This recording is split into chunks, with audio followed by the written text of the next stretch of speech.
Which I charge that what was offered in evidence yesterday was an altered, shamefully cut down picture so that somebody could say to Stevens, were you not photographed alone with David Shine, when the truth is he was photographed in a group.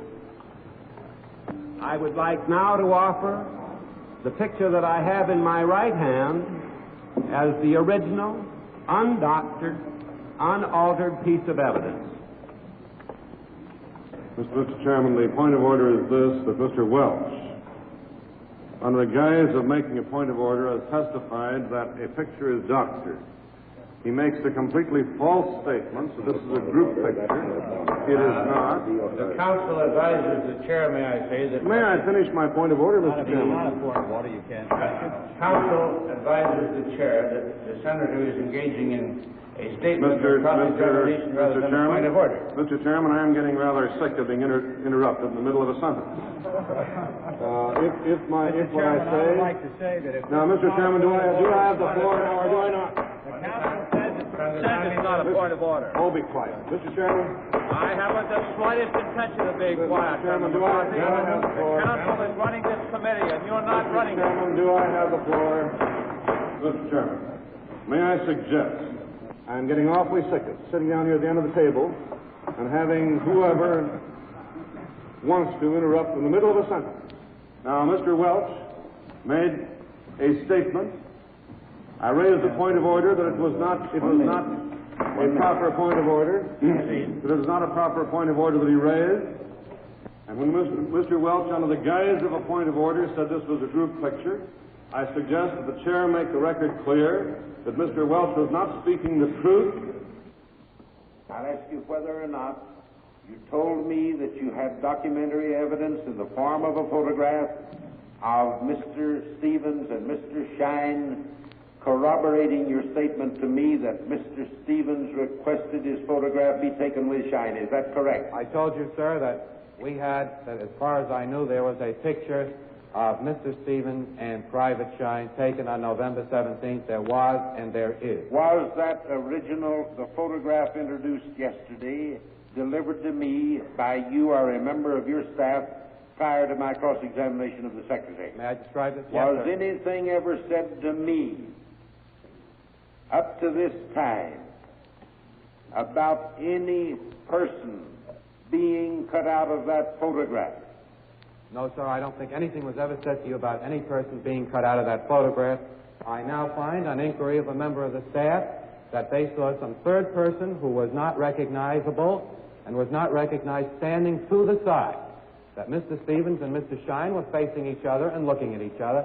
There was a third person standing to the side, and they thought that that person had no relevancy, had nothing to do with it, and that the picture wanted was the picture of Stevens and Shine.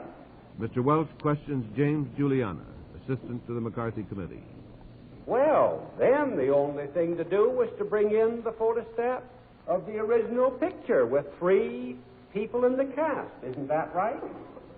I wasn't asked for it, and I didn't deliver that. I think that's right. You were asked for something different from the thing that hung on Shine's wall. I never knew what hung on Shine's wall. You did know what hung on Shine's wall when that was handed to you, sir. I did not know what hung on Shine's wall. Did you think this came from a pixie? Where did you think this picture that I hold in my hand, which is Exhibit 3, came from? I had no idea where it came from. The last two, he couldn't do the question. Will give you this thing. Did you think it came from? I didn't get the rest of the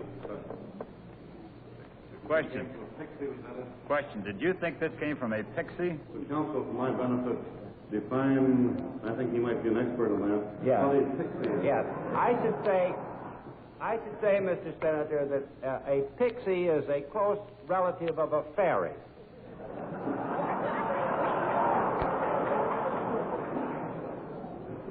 Shall I proceed, sir?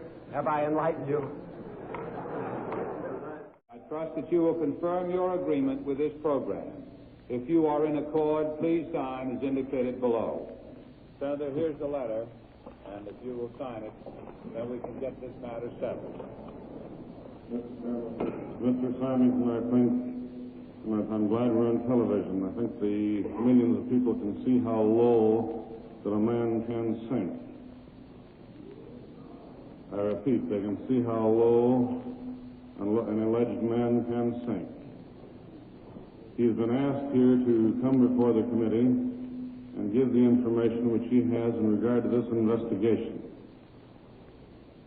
He retorts by saying that he wants all of the old smears investigated. Now, may I say this, Mr. Chairman? If that is necessary in order to get Symington on the stand, that will be done. Sign the letter. I will not sign the letter with false statements in it. Very simple. In the record. All you have to do is sign it. No, don't pull that. Don't pull that phony thing on me. Sign the letter. There it is, Senator. It's got my signature on it.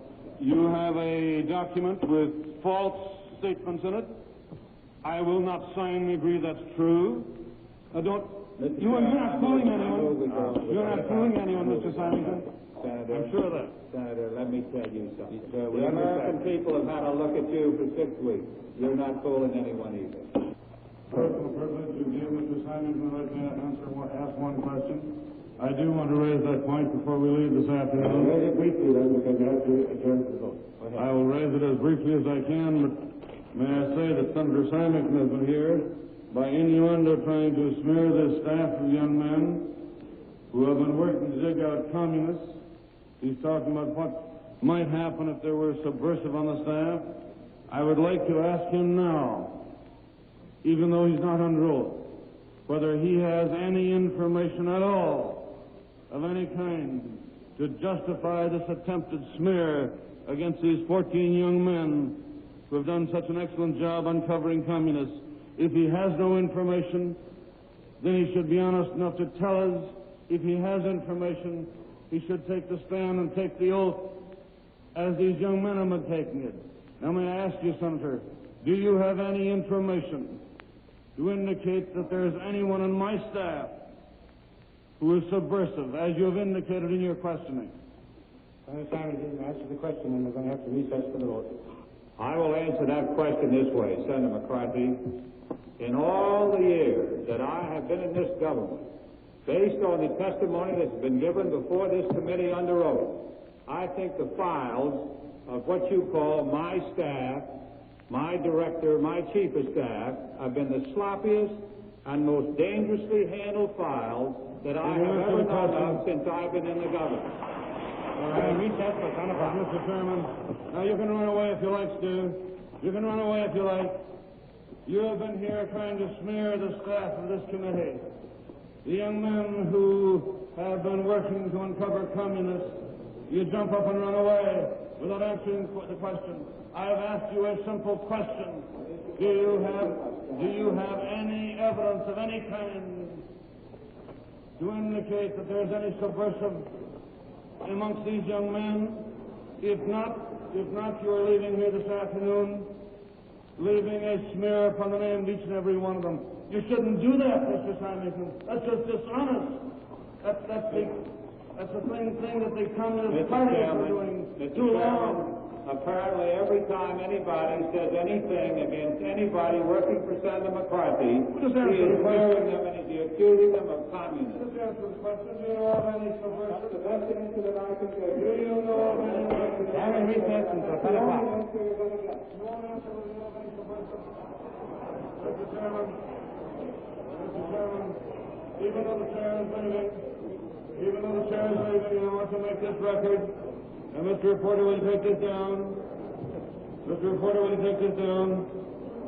Mr. Symington, other members of the Democrat Party here have been intimating that they know of some subversive on the staff investigating communists.